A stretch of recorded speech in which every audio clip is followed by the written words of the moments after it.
Hello दोस्तों, नमस्ते, प्रणाम। आप सब कैसे हैं? उम्मीद करती हूँ अच्छे होंगे, जहाँ होंगे स्वस्थ होंगे, मस्त होंगे, बिल्कुल ज़बरदस्त होंगे। तो आइए फ्रेंड, मैं एक बहुत ही सुंदर सा प्यारा सा गाना लेकर आई हूँ। बहुत ही मज़ेदार गाना है, आप सब दिल थाम कर बैठिए। चलिए मैं गाना सुनाती हूँ। टूट गईल साइकिल के चैनवा, गिरल बस जनवा ए सखी। टूट गईल साइकिल के चैनवा, गिरल बस जनवा ए सखी। ससुर में रहती त झाड़ के उठावती, ससुर में रहती त झाड़ के उठावती। आ नहियर में लगल शरमवा, गिरल बस जनवा ए सखी। नहियर में लगल शरमवा, गिरल बस जनवा ए सखी। टूट गईल साइकिल के चैनवा, गिरल बस जनवा ए सखी। टूट गईल साइकिल के चैनवा, गिरल बस जनवा ए सखी।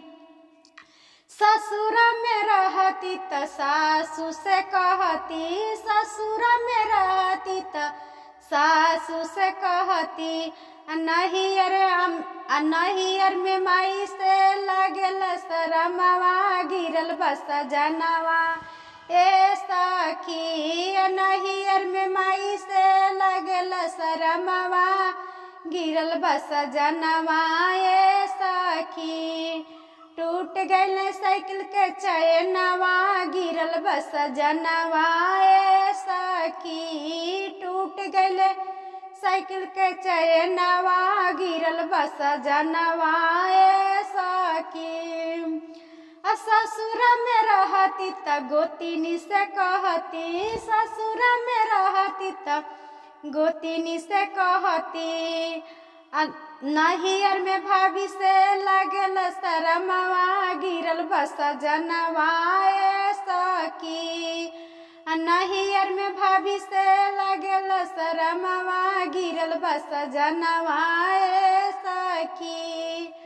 टूट गईल साइकिल के चैनवा, गिरल बस जनवा ए सखी। टूट गईल साइकिल के चैनवा, गिरल बस जनवा ए सखी। गोर भला रहते त झाड़ के उठावती, गोर भला रहते त झाड़ के उठावती।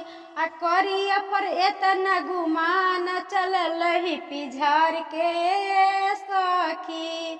करिया पर एतना गुमान चलल ही पिझाड़ के सखी। टूट गईल साइकिल के चैनवा, गिरल बस जनवा ए सखी। टूट गईल साइकिल के चैनवा, गिरल बस जनवा ए सखी। गाना कितना पसंद आया आप सब कमेंट में ज़रूर बताना। और देखिए मैं कहाँ वीडियो बना रही हूँ, नींबू का पेड़ है।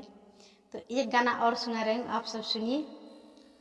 अंगना में हला भइल मम्मी के चुमावे के, अंगना में हला भइल मम्मी के चुमावे के। मामी धराइल बाड़ी हमरा पापा जी के कोरा में, मामी धराइल बाड़ी हमरा पापा जी के कोरा में। आप सब देखिए कितना बादल घेरा हुआ है, लग रहा है बारिश आएगा।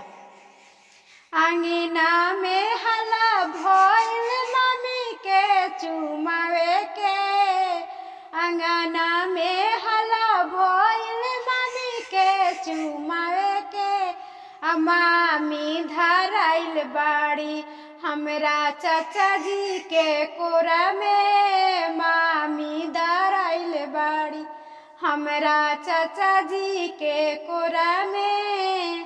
अंगना में हला भइल दीदी के चुमावे के, अंगना में हला भइल दीदी के चुमावे के। दीदी धराइल बाड़ी जीजाजी के कोरा में, दीदी धराइल बाड़ी जीजाजी के कोरा में, अंगना में हला भइल फुआ के चुमावे के, अंगना में हला भइल फुआ के चुमावे के। फुआ धराइल बाड़ी फूफा जी के कोरा में, हमर फुआ धराइल बाड़ी फूफा जी के कोरा में। तो चलिए, मेरा गाना कैसा लगा कमेंट बॉक्स में ज़रूर बताना। आप सब देखिए कितना बादल घेरा हुआ है, लग रहा है आज बारिश ज़रूर आएगा।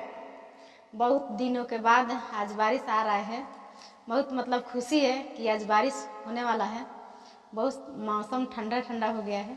तो आप सब कमेंट बॉक्स में बताइए कि हमारा गाना कैसा लगा। देखिए आने उखड़ गया, आप सब देख सकते हैं कितना जोड़ों के आनी है। चलिए तब तक के लिए बाय बाय।